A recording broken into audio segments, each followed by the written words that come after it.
Shiuswa Piashin Namaroko Chimoluare 7 Gate Series Supi Suinui Winga La Hera Hasuin Tatia Gate Pisong Tuabi Pede Yaku Chengma Satukta Gate Go Asap Jungma Pede Sure Janko Piochene Englu Initiative Lo Hore Mima Lu Suno Panama Chilan Lanchin Supro and Depe Punchimare Apit Lumire at what jump Piate Heye Song ma chingku khaya pima do khai jawle achengli tama chansa the ma taraka ri shi khe de da be me do khai jawle acheng dai ha pitana ne yin sai chong twi ni ya de acheng dai ha apit chang ma ho bu sura shiu swa pyo pya chin ne phya de khin ko yong chi ku sa de chaw yin yu ti de etlu atit shin ni je ta ne do khai jaw la de kha ma chunu sai the ma ba wen la tat le so yin Pia the King Pomati Sashi at Dane, Pia the King go Gusa yet Dane, Dilu Pietanamio, Bapilo Chano Yen Saniara Le Supima, Atui, one latade. Jota ye tetakuchi de Hama, two kedo pipianira pide. Bapilo Le Suin, Jota ha, tu the King, Potifa Pomati Sashi de, Pia the King go le Joe Yun Juti de. Eda Jow, a gin tong tema is out to rapide. Tong Tej out to Hama. ကျွန်တော်တခင်မရဲ့ကမ်းလှမ်းချက်ကိုလိုက်နာမယ်ဆိုလို့ရှိရင်ထောင်ထဲရောက်မှာမဟုတ်ဘူးဒါမှမဟုတ်ဖျားတခင်ကိုလည်းကျွန်တော်တစ္ဆာရှိတယ်ကျွန်တော်တခင်ကိုလည်းတစ္ဆာရှိရဲ့တာနဲ့ဘာဖြစ်လို့ထောင်ထဲမှာရောက်နေရတာလဲဆိုပြီးမှကျွန်တော်တို့ဆိုရင်တော့တွေးတောနိုင်တယ်ဒီနေရာမှာယောသကဘလူတွေးတောတယ်လဲဆိုတာကျမ်းစာထဲမှာတော့ဖော်ပြထားခြင်းမရှိဘူးဒါပေမဲ့ကျမ်းပိုက်ရဲ့အသွာလာကိုလေ့လာခြင်းအပြင်သူ့ရဲ့စိတ်ခံစားချက်ကိုကျွန်တော်နားလည်သဘောပေါက်နိုင်တယ်။ကဘာဦးကျန်ခန်းကြီး40အငယ်14မှာဒီကျမ်းပိုက်ဟာဆိုရင်ဖာရောဘီရင်ရဲ့စားတော်ဝင်နဲ့ဖလားတော်ဝင်ဟာအပြစ်ပြုမိတဲ့အတွက်ကြောင့်ထောင်ထဲမှာရောက်သွားတယ်။ထောင်ထဲရောက်သွားတဲ့အချိန်မှာအိမ်မက်ကိုစီမက်ကြတယ်။အိမ်မက်ကိုယောသကအနစ်ပြန်ပြီးတဲ့အခါမှာသူတို့စီကိုပြောဆိုတဲ့စကားဖြစ်တယ်။တင်ကောင်းစားတော့အခါအကျွန်ုပ်ကိုအောက်မေ့၍ကျွန်ုပ်အားမိတာပြပါလော့ဤအိမ်မှထွက်လာနိုင်ရန်အကျွန်ုပ်တို့ဖာရောမန်ဂျီထန်ရှောက်တင်ပေးပါလော့အငယ်15မှာအကေစင်စစ်အကျွန်ုပ်ဒီဟေဘီပီမှာအတင်းကျခေါ်ဆောင်လာခြင်းခံရပါ၏ဤအရက်၌လည်းအကျွန်ုပ်ဒီအမားတဆုံတရားမပြုတ်ခဲ့ပဲအကျွန်ုပ်ကိုဤမီအောက်အချင်းခံတဲ့၌ထည့်ထားကြပါ၏ဟုဆိုလေ၏တဲ့ဒီကျမ်းပိုက်ကိုလေ့လာခြင်းအဖြစ်ယောသရဲ့စိတ်ခံစားချက်ကိုကျွန်တော်နားလဲသဘောပေါက်နိုင်တယ်ကျွန်တော်ကမတရားခံနေရတာပါဒီထဲကနေအမြင့်ဆုံးထွက်နိုင်အောင်ကျွန်တော်ကိုငီပါဆိုပြီးမှအကူငီတောင်းလျှောက်နေတာဖြစ်တယ်ယောသဟာထောင်ထဲမှာအနည်းဆုံး2နှစ်နေတယ်ဆိုတော့သိရတယ်ဘာဖြစ်လို့လဲဆိုရင်ဖာရောဘီယမန်ကြီးရဲ့ဖလားတော်ဝန်နဲ့စားတော်ဝန်ဟာနားတော်ထဲပြန်ရောက်သွားတဲ့အခါမှာစားတော်ဝန်ကြတော့ပုံမြင့်ချင်းခံရတယ်ဒါပေမဲ့ဖလားတော်ဝန်ကြတော့သူ့ရဲ့ငကူနီယာ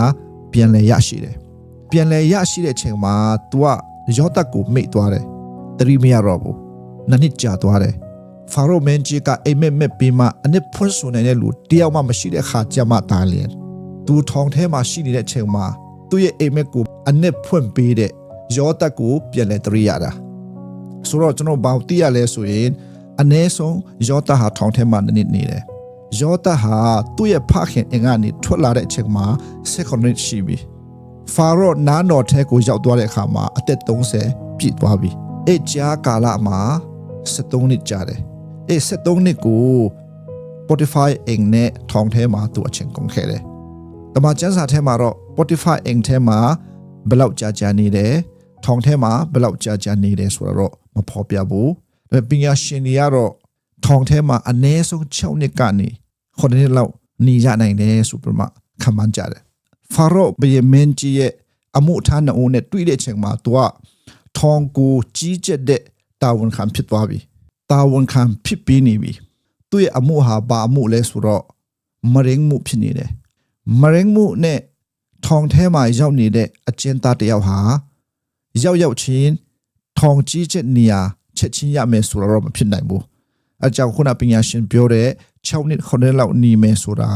ဖြစ်နိုင်ချေအရှိဆုံးဖြစ်တယ်ယောသဟာ Spotify အင်ကိုဂျော်နီနဲ့ရောက်ရှိသွားတဲ့အချိန်မှာ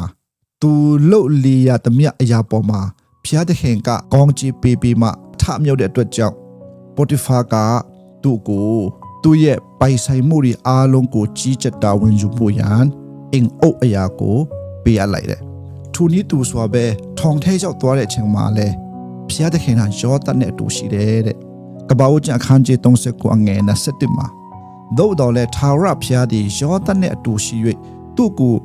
မေတ္တာကရုဏာပြလက်ထောင်မိုးရှိ၌မျက်နာရရှိတော်မူ၏တဲ့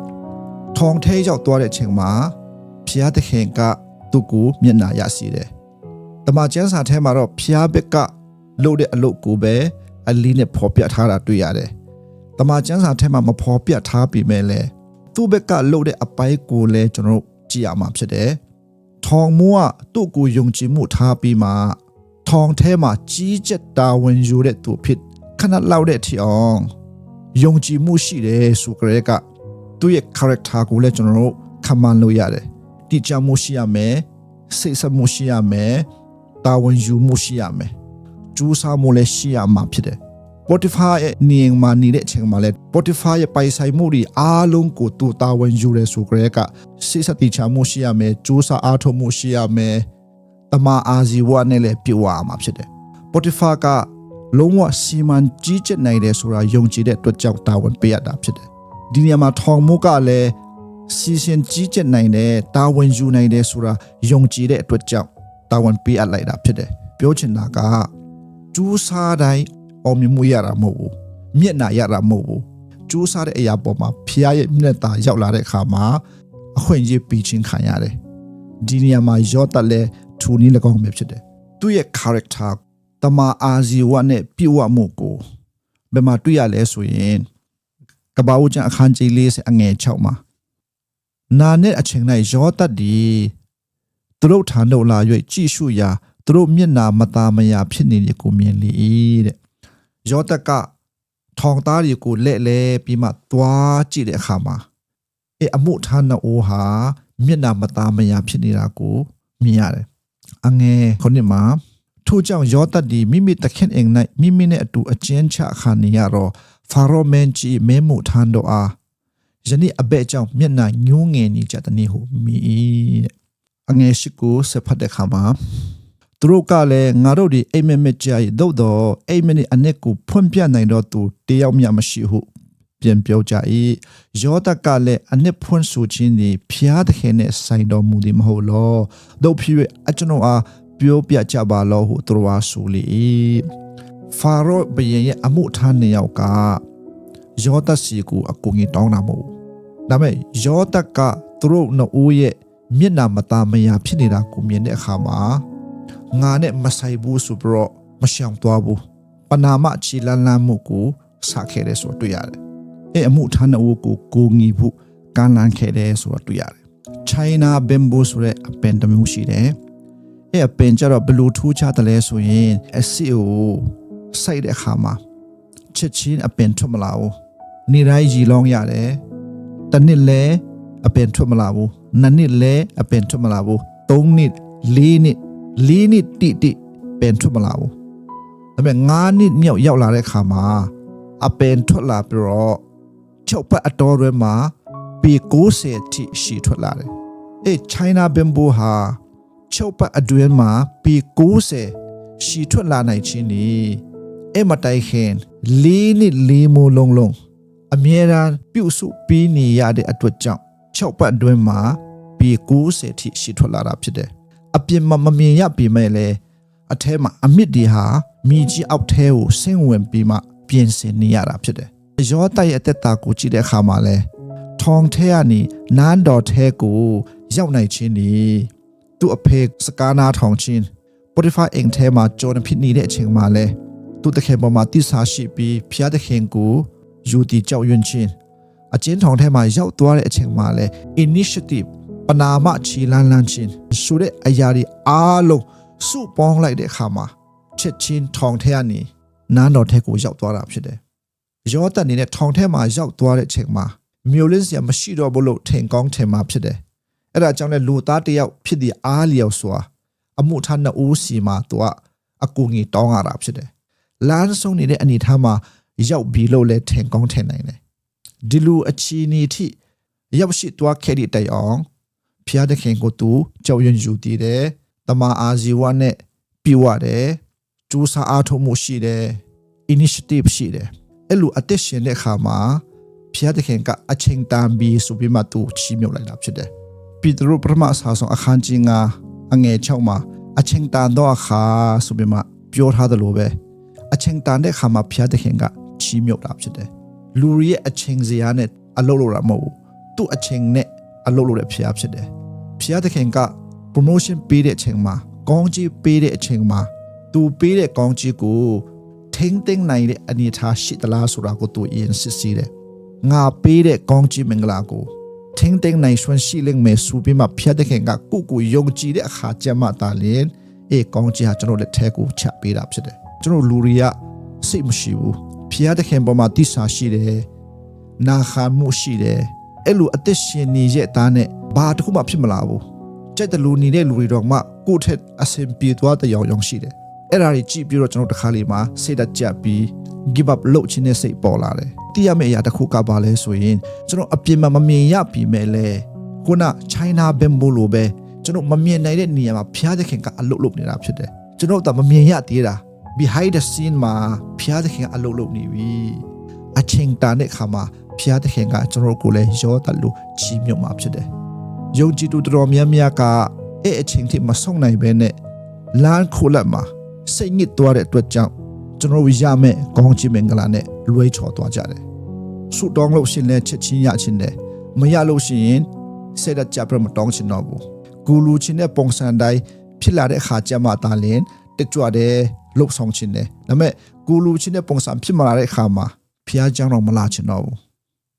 ရောတဲ့အသက်တာထဲမှာလဲသူကြုံတွေ့နေရတဲ့အရာတွေဟာသူလူချင်းတဲ့ပုံစံတစ်ခုမှမဟုတ်ဘူး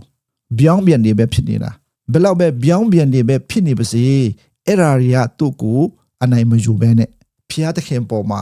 တစ္ဆာရှိခြင်းကျူးစာအားထုတ်ခြင်းမပြတ်သွားဘူးထောင်ထဲရောက်နေတဲ့အချိန်မှာပင်လင်ဖာရောဘီရဲ့မင်းကြီးရဲ့အမှုထားတဲ့ပေါ်မှာဆက်ဆံနေတဲ့အရာကိုကြည့်ချင်တာဖြစ်သူ့ရဲ့ character ဟာကျွန်တော်မြင်တွေ့နိုင်တာဖြစ်တယ်အားကြောင့်ကျွန်တော်သက်တာထဲမှာကောင်းလို့ဆောင်တဲ့အရာပေါ်မှာလူရဲ့အထင်မြင်မှားခြင်းခံရနိုင်တယ်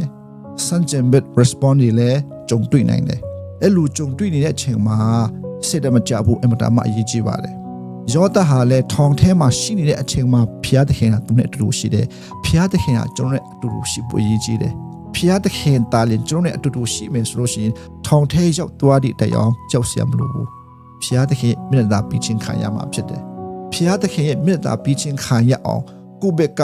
လှုပ်ဆောင်ရမယ့်အရာတွေကိုလှုပ်ဆောင်ဖို့လိုအပ်တယ်အဲဒါကြောင့်ကျွန်တော်တက်တာထဲမှာအချိန်တန်တဲ့အခါမှာဖျားသခင်ကချီးမြှောက်နိုင်အောင် promotion ပေးနိုင်အောင်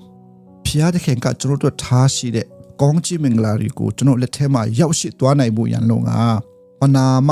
ချီလန်းလန်းတဖို့အမတမအရေးကြီးပါတယ်ယောသဟာပနာမချီလန်းလန်းပြီးမှအမှုထမ်းတော်ရဲ့တောင်းဆိုမှုမဟုတ်ဘဲနဲ့ကိုငီလိုက်တဲ့အတွက်ကြောင့်အဲ့လိုကိုငီလိုက်ခြင်းအပြင်သူရဲ့ next promotion ရဲ့အစဖြစ်သွားတယ်ဆိုတာကျွန်တော်ကျမ်းစာထဲမှာတွေ့ရတယ်လို့ပဲ